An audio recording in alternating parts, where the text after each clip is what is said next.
All right, we're going to hit a few bullet points now. Let's break out of here. Let's do a few bullet points, and then we're going to get out of here. Yeah, and then we're going to get out of here. Let's go. Okay, what do we got next?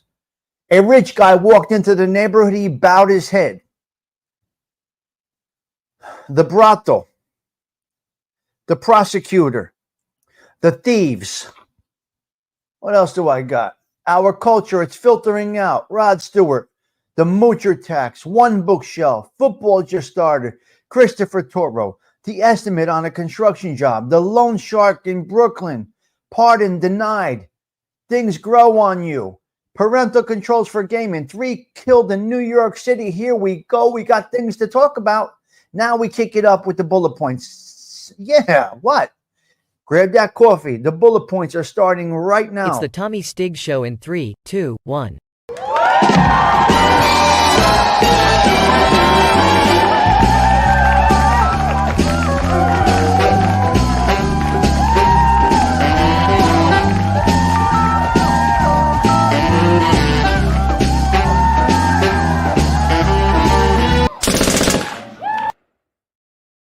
Here we go. We got a 35 piece up in the social club having coffee this morning. I got 5 seconds to grab your attention.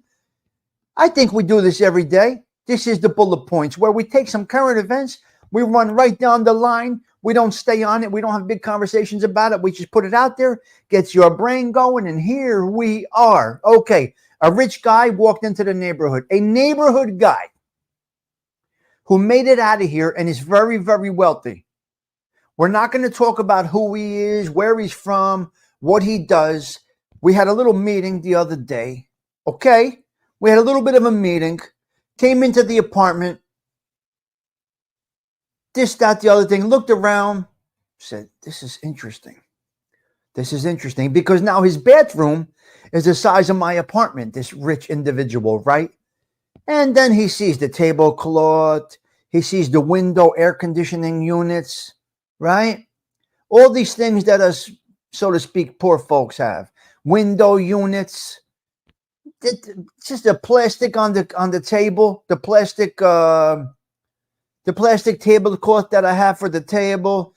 The dryer. The washing machine that I have in the shower. That I wash my clothes in the shower. Just way back, okay? That's one thing. The stoop. The avenue. Then we go over to Charlie's house. My friend Charlie's house. And it's a garden, but you still hear the city cars. You hear sirens. You hear buses. You're a minute from Manhattan. You're just hearing, you're in the backyard, in the city, so to speak. And then we go into Charlie's house, and it's Formica countertops. It's older cabinets, very well kept. It's a drop ceiling in the kitchen. It's an older refrigerator. It's water from the faucet, not from a bottle. It's right. There's cushions on the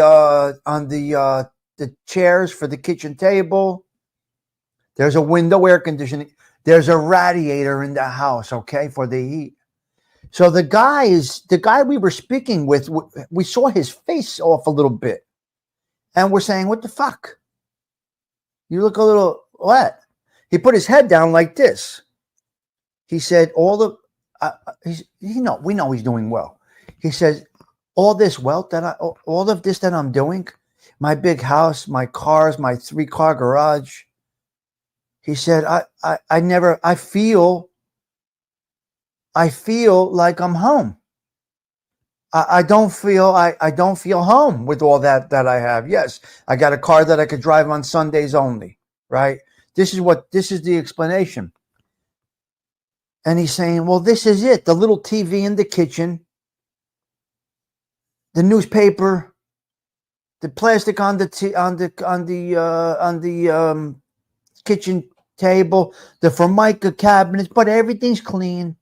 Everything's working well. There's a teapot, there's a percolator, and surviving together. It was very interesting. So the guy was I think he left saying, well, what do I really have? What do I really have? Puzzled. Like you can't imagine puzzled. And now I'm sure this morning, waking up, the housekeeper's probably gonna, this is what it is. Uh-oh, hold on a minute, guys. Hold on, I got to get this. Hold on. Hello.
Yeah, so that's what it is. That's where, yeah.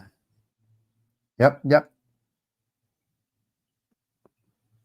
All right, let's keep on going. So that's the way the guy felt. That's the way the guy felt. It was very interesting, very weird. But what are you going to do? This is the way people are. Okay, let's keep going down the line. Okay, the brothel. Can't stop, won't stop. They got a brothel out there in Queens. They are not going to stop. They shut the brothel down. They keep on opening. They shut it down. They keep on opening. It's a determination thing. Prosecutor. Listen to me. Crime is a mess in Manhattan. Who gets robbed the other day? Who gets robbed? The prosecutor gets robbed. How does that happen? Can you imagine? The prosecutor in Manhattan got robbed. Done. Out. Hurt. Bang, bang, bang. Thieves today. Listen to me. The thieves today. Now, we got violated over here the other day. They robbed my friend. They took $10,000 worth of equipment. They took $10,000 worth of equipment, right? Here's how they're doing things. The old locksmith, the old locks, you can make something out of it. Somehow you can get into the lock, make a mold, break it, whatever, or you have a crooked locksmith that will get you into these things. So very, very difficult. They are very, how do you say this? They're very sophisticated. They're sophisticated today. It's what it is. It's what it is, yes. So that's what we got right there. Rod Stewart. Rod Stewart. If you think I'm sexy, oh my God, Rod Stewart's giving it up. 20 more shows in the U.S., 15 more shows overseas, I believe, and Rod Stewart is calling it quits. The once sexy guy, the once upon a time sexy guy, it is what it is. What are you going to do? What are you going to do? It is what it is. All right. What else we got? What else do we got? Now, let's see where we are. Our culture is filtering out. Our culture is filtering out. This is for maybe more Italian people, but as people are dying, you look at the obituaries, and not many are saying anymore born in Italy. Not many are saying anymore, Marinello. So we're filtering out that now. Our age group, the 55 group, may be the last of reading an obituary that says born in Italy. I think we are going to be very soon really, really removed from the old country. I think that's what's happening. That's just the way I'm seeing it. I got a few of my friends left now that their parents were born in Italy. I got a few of them, right? They're born in Italy, and it's just, what are you going to do? No, nobody. No, I'm American. No. That's what I'm saying. We're all filtering out, surviving together. So we're seeing the last of it. Probably most people born after me. Interesting. Very, very interesting. It's tough.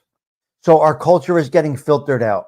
This is what's happening. Our culture is getting filtered out, and that's what it is. Now, we are American first, obviously now. Irish, the same thing, Bill C. I'm just using Italian because obviously, I'm Italian American, and I see my friends are mostly Italian American, and I see, it's unbelievable. Yeah. Yeah. Oh my God, Arms is crazy.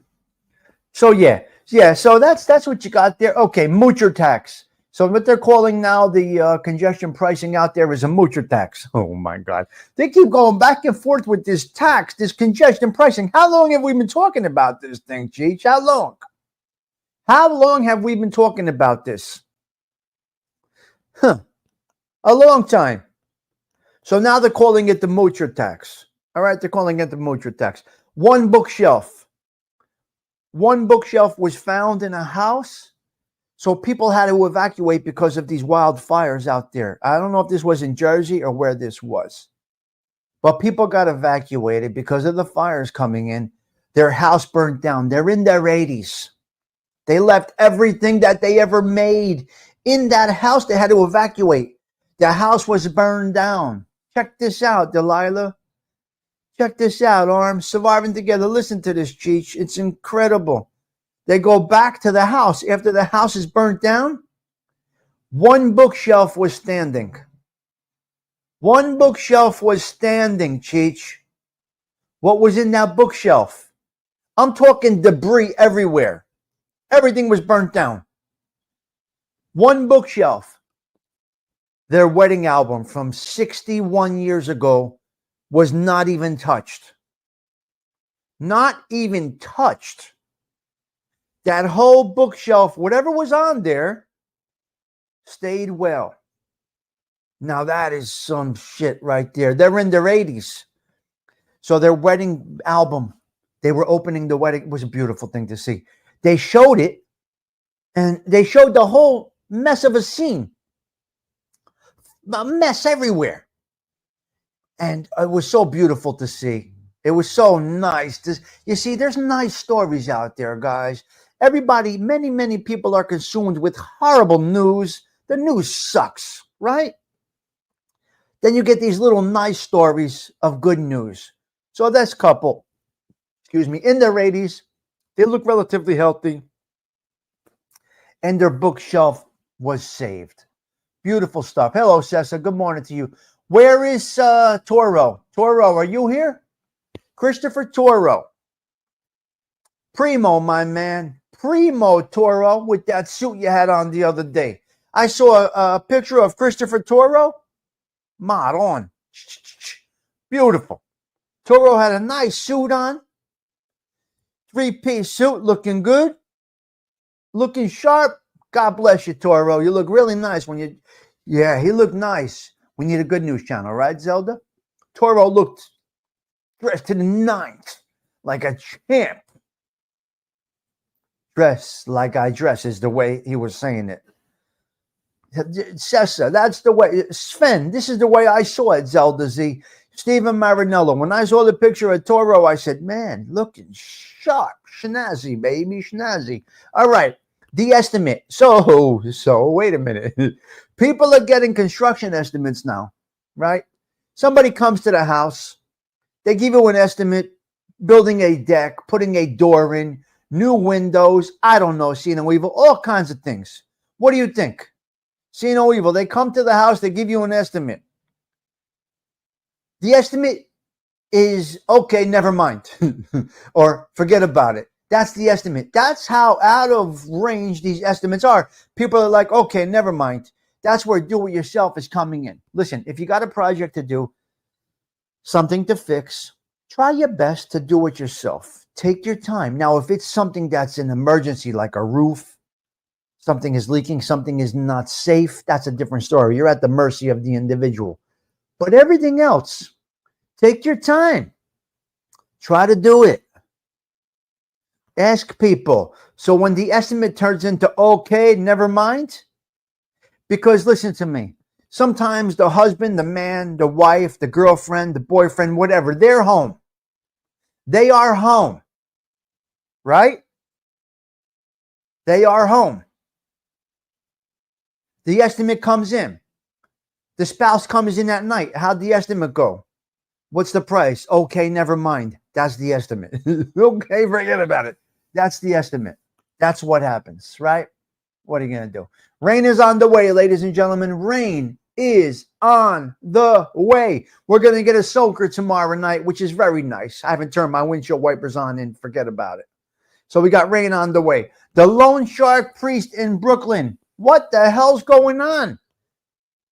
There's a priest in Brooklyn. He got suspended.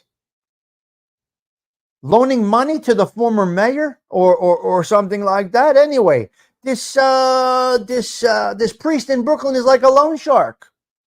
He's loaning out money, getting interest in return. Now, if he's kicking it up to the Vatican, I get it. If he's putting new windows in the church or fixing the steeple, all right, maybe.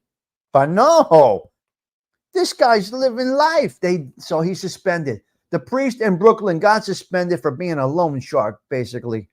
Pardons are getting denied. The Menendez brothers out there, wherever they are, California, I don't know where the Menendez brothers are. They asked for a pardon, Cesar. They asked for a pardon. The Menendez brothers asked for a pardon. No. I'm not saying they should be granted it or not granted it. I'm not involved in the case. I don't know what goes on. I can't base my judgment on headlines. I'm not that way. I don't look at the headline and say, oh, look at what this motherfucker did. No, I don't do that. The process is the process. Okay, they got denied a pardon. Rightfully so, some might say. Bad justice system, some might say. Everybody has a different opinion. Everybody has a different opinion. Now, a pardon, asking for a pardon and working for an appeal are totally two different things. Now they're pulling at straws. Because you're looking for your appeal, I get it. I get the appeal process. Apply for your appeal. Let the judge review it. It gets decided if the appeal process goes forward or gets stopped right there, right? But a pardon, now you're asking for a little much with the pardon. We know you did the murders. We know you clipped your parents. That's factual. We know that. Now, all that went into that remains to be seen if another hearing happens. We don't know. We will see. We don't know. So pardons are denied for the Menendez brothers. All right. So things do grow on you guys. Their time goes on, things grow on you. Let me use an example. YouTube. How can you watch YouTube? I dip in a little bit. Once a day I check in. Not for me. Now you find yourself twice a day checking in YouTube. I'm finding out some good things over here on YouTube, Arlene would say. NJ Wise Guy says. Well, now all of a sudden, YouTube has grown on you. Now you become your central hub for entertainment has now turned to YouTube. Well, how did that happen? It grew on you. It's starting to grow on you. Now, here's my thing. Here's where I go back to a show I did a couple of weeks ago. There is a text line, Surviving Together. Check this out, Cheech. There's a text line for mental health, which means you're talking to a text line for comfort, to relieve your anxiety if that's what you have. There is a text line. Now, at first, I'm saying to myself, who the fuck is going to talk to artificial intelligence to be comforted? Well, it seems like it's growing on people. Is it going to grow on me? Probably not. It's not my type of thing. I'm a talker. I like to talk. But I guess it's growing. And the more you push it, the more advertisements you see, the more it comes across your television screen or in your ear or on the radio. Text support. It may work. It may work for some people. I know. I know, see no evil, but these things might grow on you. So we said YouTube is ridiculous. We said Facebook is ridiculous. Now look where we are, see no evil. So, yes, I agree with you because we're old heads that way. I do agree with you. So it's working, surviving together. So I'm going to say, you know what? Let the process play out. Things grow on us. Parental controls for gaming. This is long overdue. So now there's going to be parental controls in the gaming world where a parent can go in, set up some settings, and be careful of what kind of content is. Remember, you got this Xbox Live. It's across the world. There's predators on there. There's bad people on there. They're trying to take advantage money-wise, as far as violation-wise, of the human being. So parental controls are coming for gaming. This is a wonderful thing. I think it's long overdue. It's a really good thing. 3 construction workers killed in Manhattan yesterday. This guy went around and sliced 3 people and killed all 3 yesterday in Manhattan. One construction worker down by the Hudson River was just working. This guy came up, sliced him up, killed him. 34-year-old construction worker. A fisher, a guy just fishing, taking a vacation day, clearing his mind. He went fishing yesterday, sliced, dead, mort. Another lady, another part of the city, the same guy, sliced, dead, mort. 3 people dead. The guy has 7 felonies. 7 felonies. He's on the street running around like a lunatic. Come on, man. What the fuck? What the fuck? The guy was fishing, having a nice day off, a vacation day. The construction worker had his vest on, just working. You could be the toughest guy in the world. No, his motherfucker came up and sliced that motherfucker. I don't care how tough you are. You ain't ready for that. You're digging a ditch, slices your neck. You don't even know the fucking guy's coming. So stop with I'm so tough, all this other bullshit. With the world today, ain't nobody tougher than these crazy motherfuckers, okay? I don't care how tough you are, where you're from, you're a street guy, this, that, your sister's ass. No, I'm sorry. That ain't working anymore, unfortunately, folks. Yeah, if you go toe-to-toe, face-to-face, a street guy's can go toe-to-toe with you. But ain't nobody going fucking toe-to-toe with a machete while you're working and this guy comes up and slices you. You're out there fishing like Andy Griffith in the pond. Dun, dun, dun. You're fishing and they're fucking sliced. Listen, guys, Manhattan is a beautiful place. You don't understand how beautiful how this place is. This Manhattan is an oasis. I say that in a weird way, but it's beautiful. But